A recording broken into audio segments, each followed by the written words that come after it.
dia. Começando mais uma reunião de pauta nessa quarta-feira, dia 3 de março. E, bem, antes aí de iniciarmos a pauta, a gente vai discutir uma ação aí do Biden na reabertura aí dos campos de concentração, fazer um debate em torno à questão do Biden. E, antes disso, eu só gostaria de lembrar os companheiros dos recadinhos que a gente sempre anuncia aqui no início da nossa programação, porque são recadinhos importantes para a nossa TV. Verificar se você já curtiu o vídeo de hoje, o link, compartilha também nas suas redes sociais, manda aí nos grupos do WhatsApp, nos grupos do Telegram, nas suas redes sociais. Isso ajuda a aumentar o alcance da nossa TV, que é independente, revolucionária, tem pautas aí relacionadas diretamente à classe operária. Bem, e além de você ajudar na divulgação, você pode ajudar financeiramente também, se você quer que nós melhoremos aqui os materiais, os instrumentos da COTV, você pode contribuir com super chat, com super sticker através do chat, e também você pode tornar-se um membro da nossa TV para garantir aí a manutenção do nosso canal, que é a única TV 24 horas da esquerda, 24 horas aí de uma programação totalmente independente e revolucionária. Bem, eu sou Isadora Dias, apresento Reunião de Pauta, que vai ao ar a partir das 9 horas aqui na COTV, de segunda a sexta-feiras. E eu apresento junto com a companheira Marília e com a companheira Nina. Primeiramente, bom dia, Marília. Bom dia, Isa. Bom dia a todo mundo aqui que está assistindo a Reunião de Pauta. É um prazer estar aqui de volta no nosso programa de todas as manhãs. Vou chamar aqui a companheira Nina para se apresentar também. Olá, bom dia Marília, bom dia Isa, bom dia a todo mundo que está assistindo aí a COTV e bom dia para o nosso convidado especial de hoje também, companheiro Vinícius, do Rio de Janeiro.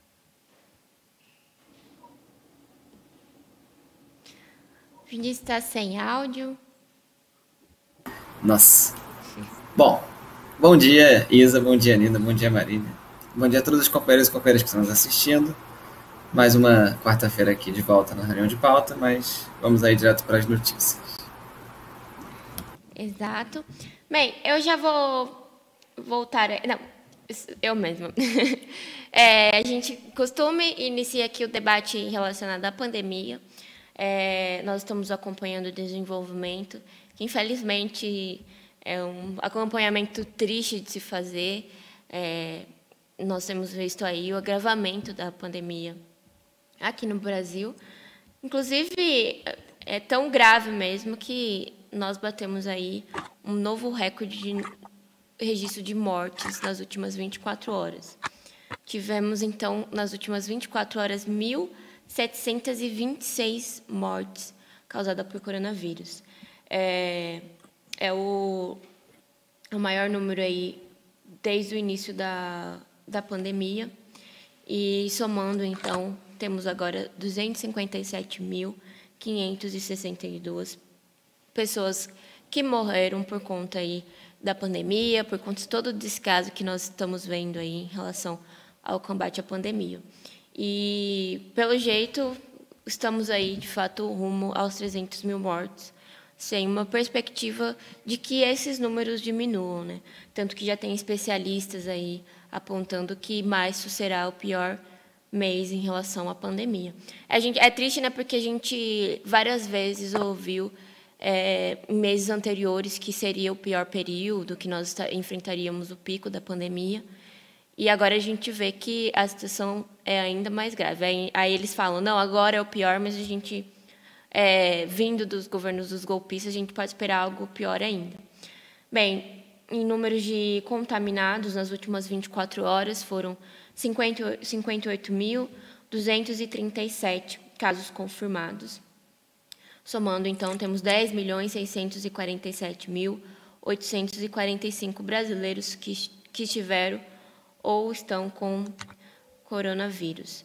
Bem, e nesse sentido, em relação às mortes, nós temos aqui comentado, né, que o Brasil está aí se isolando do mundo como o pior país em relação à pandemia.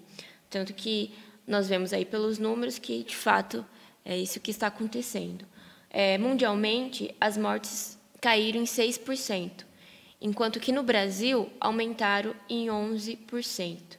Tanto que é por isso aí que especialistas estão alertando, né, que nós estamos para esse mês será o pior. E o boletim do... essas informações foram aí passadas pela Organização Mundial da Saúde, que, de fato, aponta mesmo o Brasil como o país que está com a situação mais crítica em relação à pandemia. Bem, passo para a companheira Nina nos atualizar sobre a vacinação, né, que poderia ser uma esperança para enfrentarmos essa situação, mas não parece que estamos indo muito bem, né, Nina? Poderia ser uma esperança, foi apontada como uma grande esperança mesmo, né, uma grande salvação da humanidade, sendo que a gente vê na realidade que não está sendo o que está acontecendo, né? Muito pouca gente já foi vacinada aí. A gente já deu os dados aqui na reunião de pauta também, de ontem, mas que, assim, com a segunda dose, menos de 1% da população foi vacinada. É um descaso total. E agora, para melhorar a nossa situação, a Câmara aprovou, numa votação simbólica lá que eles fizeram, a compra das vacinas pelo Estado, por municípios e pelo setor privado, que também já é meio que um plano da burguesia, né, de colocar, sucatear tudo o sistema de saúde que a gente tem aqui no Brasil. Poderia dar conta da vacinação, mas aí faz tudo de uma forma avacalhada e coloca para vender no setor privado. É um negócio assim, você vê que não teve, desde o começo, não teve nenhuma preocupação, não teve nenhum plano de vacinação concreto contra o coronavírus aqui no Brasil, né? Você via que começou, eles não sabiam nem qual era a vacina que queriam aplicar na população, já estavam divulgando que ia ter, aí quando viu que não ia dar, teve que adiar, aí quando deu, não deu o suficiente, quando chegaram as vacinas, foram perdidas em muitos lugares. Então é um negócio que vai se atropelando aí e a população sofre as custas dessa política daí, né? Agora, com o setor privado vendendo as vacinas, a gente pode ser até que tenha alguma vacina, mas com certeza vão estar vendendo a preços caros, e só quem, de fato, só a burguesia, só a população que tiver dinheiro vai conseguir estar se vacinando. E a população pobre vai ser deixada à sorte aí, como em muitas situações, como em quase todas as situações, a burguesia deixa a gente, né? Uma outra notícia também, é que o Dória, que participou dessa decisão e tal, ele falou ontem que em São Paulo ele vai comprar 20 milhões de doses da vacina da Pfizer e 20 milhões da vacina da Sputnik. Agora ele estava usando, pretende usar as duas, né, junto com a Coronavac, que é que ele já está usando do Instituto Butantan, mas que, na verdade, também é aquela farsa toda que a gente já tem visto, né? A primeira pessoa que foi vacinada já pegou o coronavírus, as vacinações estão sendo feitas de uma forma que não está sendo injetada a vacina, então teria que ver aí como que vai funcionar, né? Essa da Pfizer aí tem uma eficácia, teoricamente tem uma eficácia maior, superior a 90%, em relação a essa Coronavac que está sendo aplicada aí, que só imuniza 50%. Então, você ainda tem 50% de chances de contrair o vírus, né? Bom, fora isso, fora esse estado aí calamitoso com as vacinações, ainda tem a questão das ocupações do leito, né, Marília? Os leitos lotados nos hospitais. Exatamente.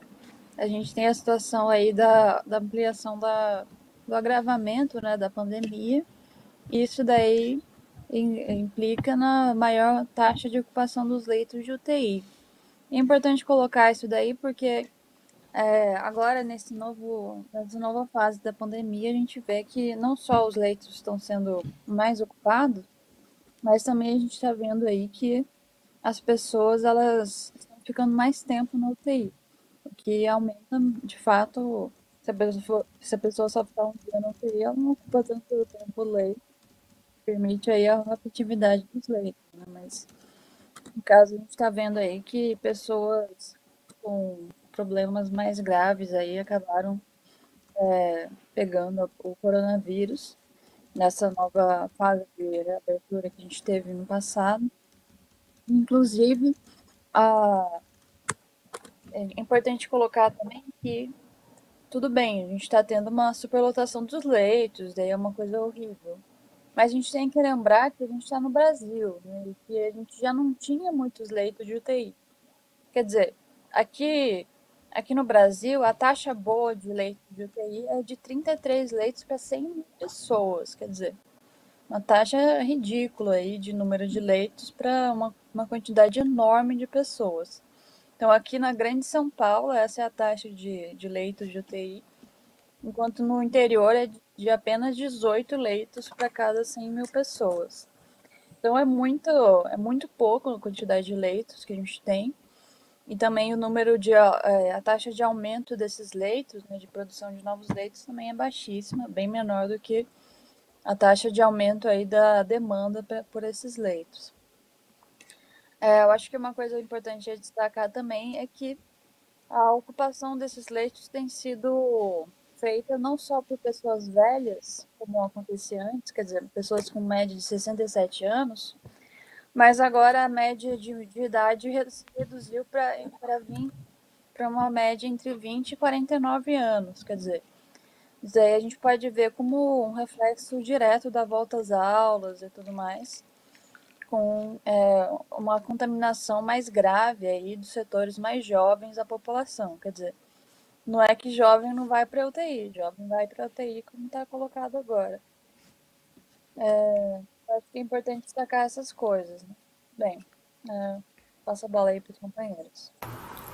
Bom, antes de passar para a próxima notícia, queria comentar rapidinho sobre o Covid, porque eu estava dando uma pesquisada aqui para fazer a pauta, e eu vi que há um tempo atrás o único jornal da imprensa portuguesa que ainda noticiava o Covid com algum destaque era a Folha de São Paulo, né, que tenta pagar de esquerdista, passar uma imagem aí de que é um jornal democrático, de esquerda e tal. E agora parece que a cobertura da Covid, apesar de que a imprensa não consegue fugir, né, não consegue não noticiar, porque a gente está no pior estado possível, parece que agora que a gente atingiu o fundo, não é o fundo do poço porque a gente vai piorar ainda, mas é o pior estado que a gente já esteve, eles estão tentando sumir mais ainda, né, com a notificação sobre o Covid. Então, essa imprensa golpista, né, a Folha, que tinha o mapinha dos estados, e ficava vermelho, aí dava aquela coisa negativa, assim, nossa, esse estado aqui tá piorando, esse estado aqui melhorando, sumiu. Tem um mapinha azul da vacinação, como já estava nos outros jornais, né? Some a notícia da tragédia, que está morrendo aí mais de 1.000 pessoas por dia, e entra a notícia da vacinação, que é uma farsa que não está acontecendo. E o interessante é que continua com esse negócio de primeira dose, né? Então, você vê a notícia, está assim, número de vacinados com a primeira dose, 7,1 milhão de doses. Aí eu achei, bom, interessante, tá? Eu vou clicar para ver quantas pessoas foram vacinadas de verdade, né? Porque para ser vacinado de verdade tem que tomar as 2 doses. Só a primeira já teve notícias aí de que não... Já teve gente internada, se não me engano, já teve gente que morreu, que tomou a primeira dose. Se não aqui no Brasil e em outros países do mundo, né? Mas já teve aí os casos de pessoas que tiveram Covid com a primeira dose. Quando você entra na notícia, ela não apresenta o número de pessoas que foram vacinadas. Você vê que é uma pura operação de propaganda, né? Você clica assim e você fala, nossa, muito bom, 7 milhões de vacinados. E aí você, que é uma pessoa desavisada, não vai ter lá escrito o dado e você vai ficar achando que é por aí, né? Porque na última semana que eu dei uma pesquisada na vacina, tinha lá 4 milhões de vacinados, 50 mil vacinados com a segunda dose, que era um número ridículo, né? E eles estão agora escondendo também esse dado aí, a gente tem que procurar ativamente o número real de pessoas que foi vacinado. É um absurdo completo, né? No auge da pandemia, você tem que esconder cada vez mais a situação de calamidade que a gente está, justamente para a população não se revoltar ainda mais. Isso porque eles ainda estão noticiando, né? Mas daí a impressão de que não dá para confiar muito nesses jornais, né? Na impressão a gente sabe que é isso mesmo, né? Até porque todo mundo sabe que esses números que a gente notifica estão muito abaixo da realidade. Mas queria fazer esse comentário sobre o Covid, porque eu achei bem interessante avaliar aí a cobertura da imprensa golpista, né? Mas eu ia passar agora para uma notícia sobre a Petrobras. Tivemos aí a intervenção do governo federal, né, do Bolsonaro na presidência da empresa, que colocou aí um direitista que não é basicamente um funcionário dos bancos estrangeiros, né? É um direitista, um general, o cara que tenta ainda tomar alguma política que, principalmente aí para responder aos setores que estão se revoltando, né? Dos caminhoneiros, dos trabalhadores que trabalham diretamente com os combustíveis, né? Que a Petrobras fornece. Então ele é um cara de direito um pouquinho menos agressivo que o anterior, que era o Castelo Branco, mas o imperialismo, o mercado internacional não aceita nem isso, né? Nenhum general.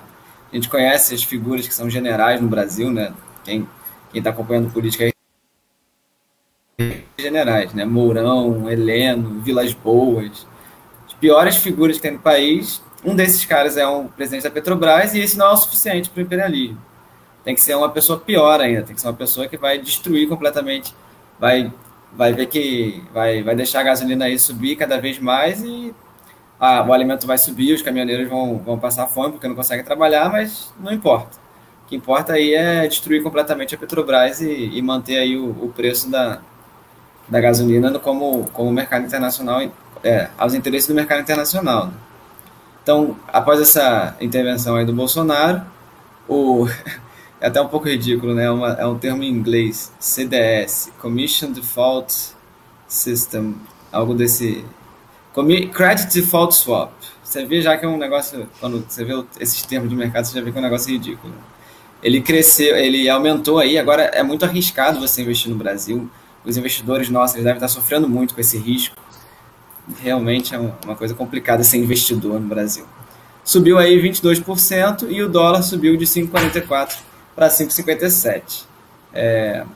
Isso quer dizer que aí o mercado internacional tá punindo aí o Brasil por tomar uma medida que não é ultra-entreguista, ultra-direitista.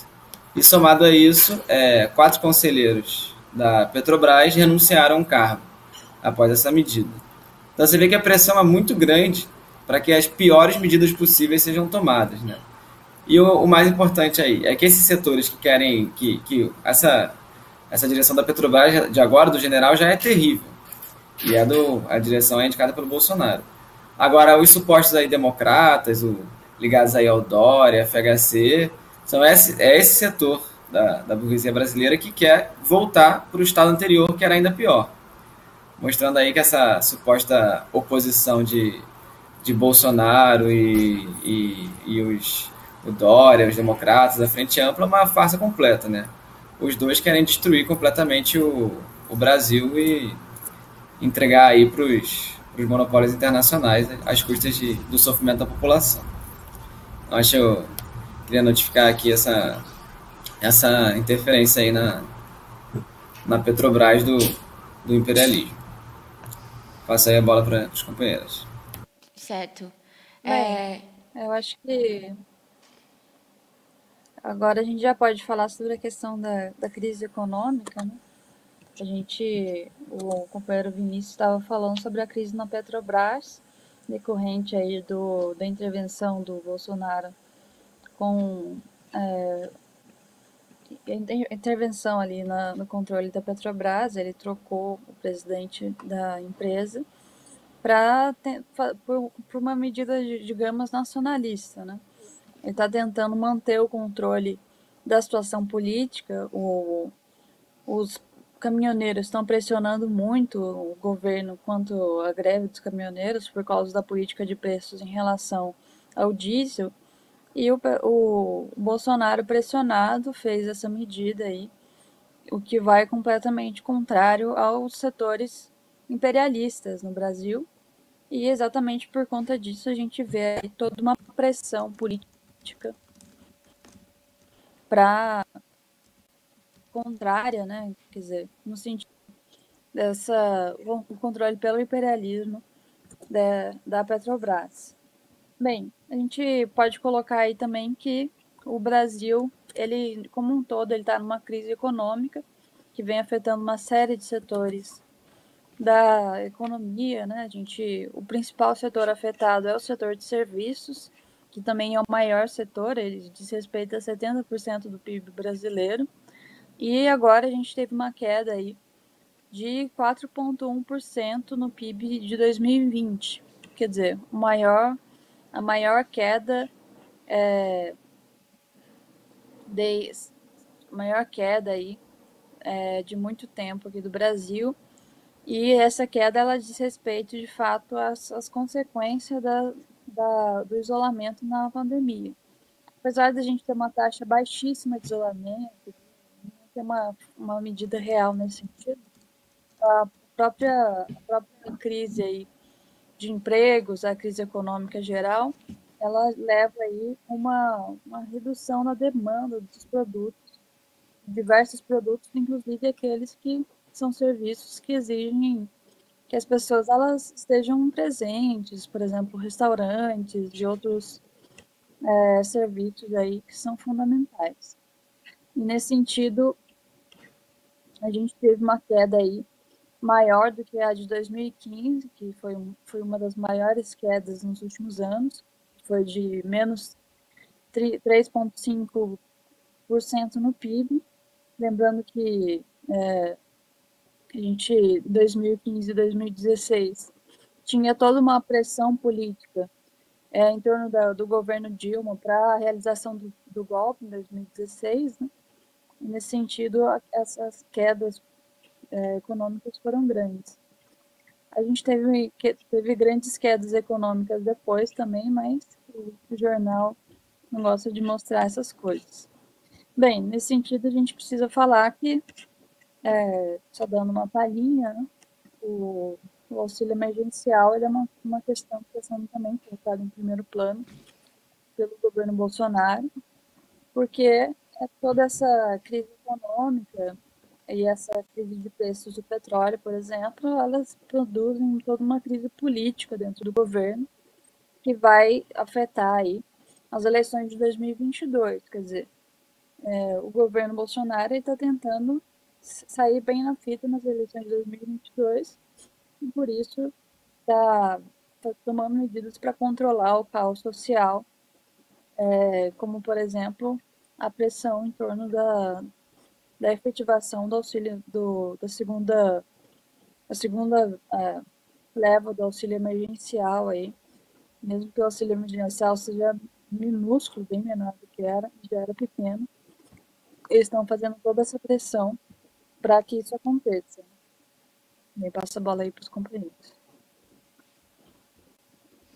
Exato. E tem eu acho que antes de partir para o tema principal, já que Marília comentou a questão do auxílio emergencial, tem uma polêmica em relação à esquerda, porque o Rovai, ele fez aí um tweet que ele coloca, né, que ele concorda com uma declaração de que a esquerda é boa por forçar o Bolsonaro a dar auxílio emergencial, que está aprovado.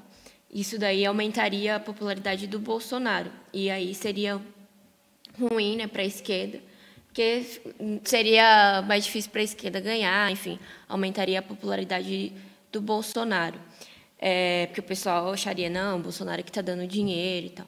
Mas aí você vê que, tipo, pelos interesses eleitorais, né, a esquerda acha até que a população precisa, então, de fato, morrer de fome, né? Assim, não, o pessoal aí precisa morrer 3, 4 milhões, 5 milhões de pessoas pela pandemia, morrer de fome, morrer ficar aí não sei quantos milhões de desempregados, para aí sim o pessoal ver que o Bolsonaro é muito ruim e aí a esquerda ganhar as eleições. Você vê que é uma política maluca, né? Até porque mostra assim, aponta que é uma política que aponta que é a população que tem culpa, né? É a população que está escolhendo aí morrer por pandemia, morrer de fome, ficar desempregada, e não a esquerda que tem uma política totalmente de paralisação diante dos acontecimentos e não faz nada, e aí fica esperando que o Bolsonaro seja muito ruim para que, quem sabe, a população prefira a esquerda. É uma maluquice, né? Bem, eu não sei se outros companheiros querem comentar alguma coisa, senão a gente já pode partir para o tema central.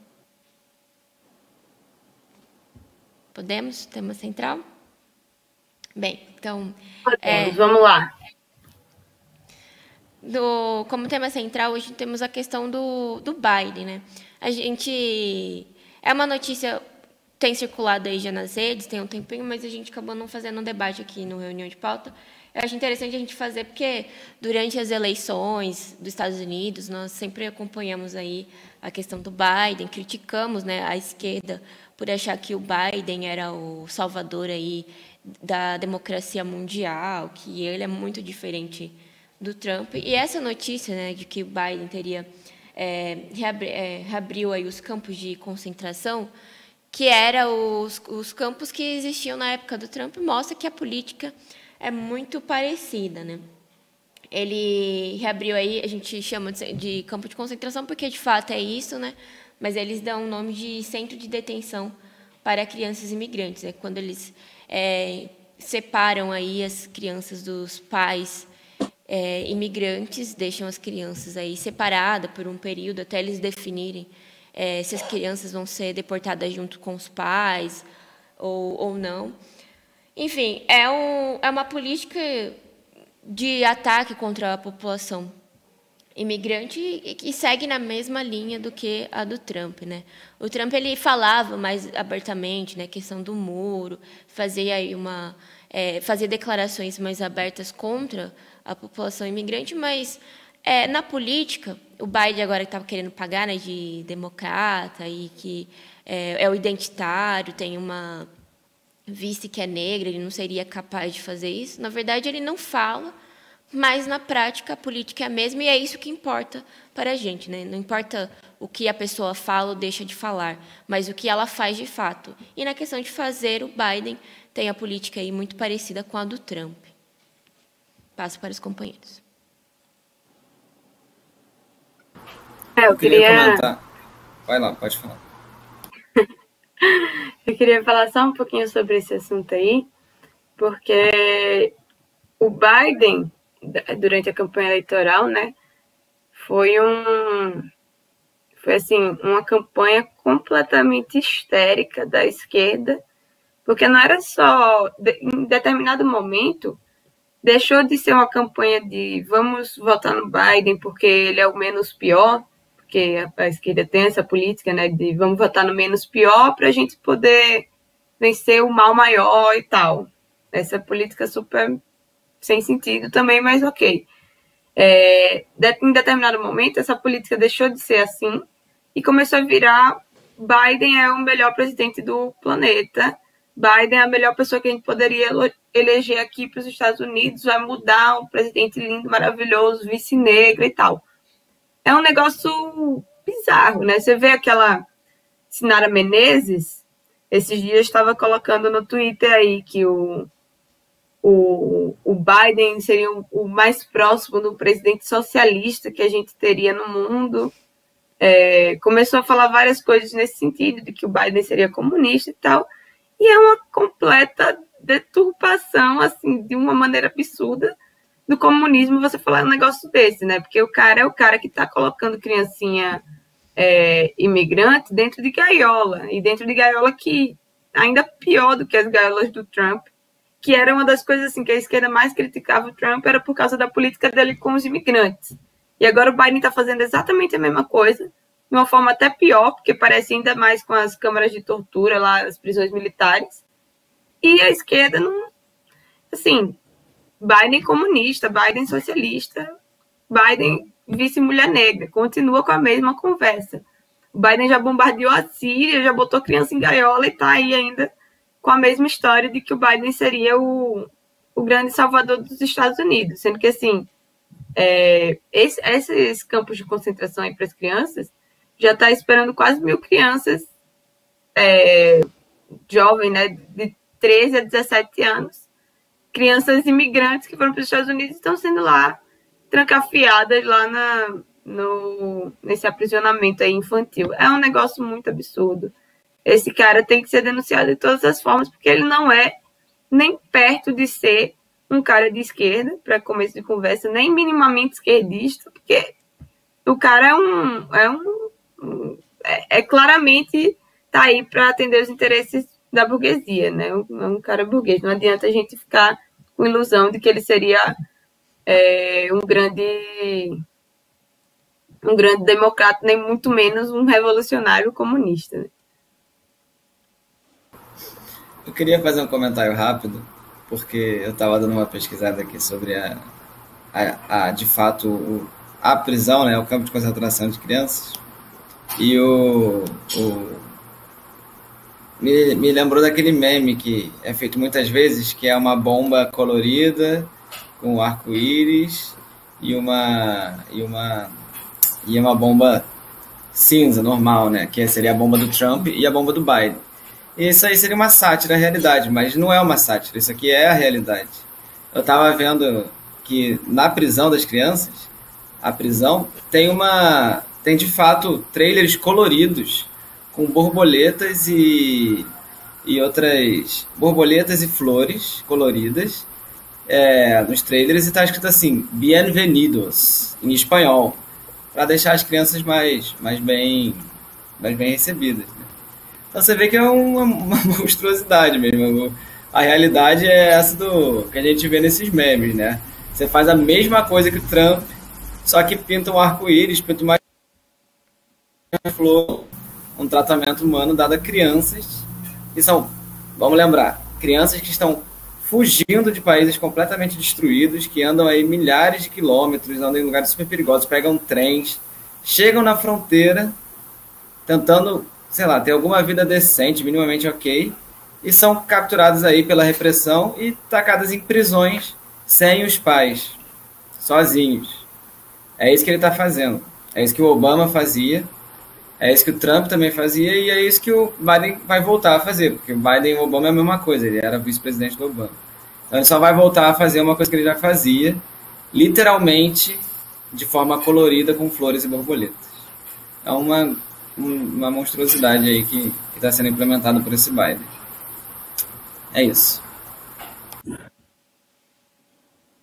Bem, eu acho que é importante comentar também, né, a questão da desmoralização da esquerda perante essas questões, essas ações do Biden. Né? Quer dizer, o fato de a esquerda ter propalado o Biden como um grande salvador da pátria, isso é um fator, um fator de desmoralização. Exatamente porque uma política do identitarismo sendo utilizada aí pela extrema-direita como a grande bandeira entre a extrema-direita e a esquerda, né? Quer dizer, essa política confusa, ela de fato moraliza a toda a esquerda perante a extrema-direita. E exatamente essa questão da jaula do Trump, que é falado de Trump prende criancinha e tudo mais, a gente vê aí que setores da esquerda vieram a público se colocarem contra essa medida de prender as crianças e tudo mais. Mas o que fica colocado no grande panorama é que finalmente a esquerda apoiou essas medidas. Né? Porque finalmente o que foi mais propalado, o que foi mais divulgado foi o apoio incondicional da esquerda ao Biden. E esse apoio incondicional não diz respeito se o Biden podia fazer ou não os novos cárceres das crianças. De fato, fez. Importante falar isso daí também, porque o Biden já reiniciou as guerras no Oriente Médio, já bombardeou o Oriente Médio também, já aumentou aí a política repressiva contra Cuba e a Venezuela, e a gente vê aí que as medidas ditatoriais do governo só se ampliam. Exatamente isso daí tem sido usado pelo Trump como uma forma de desmoralizar a esquerda, falando que a esquerda identitária, que tem a política do cancelamento aí, que é mais ou menos a mesma política do Biden, apoiou tudo isso que está acontecendo. E, na verdade, é o contrário, aos trabalhadores que deveriam receber de volta as suas empresas, da repatriação das empresas ali nos Estados Unidos.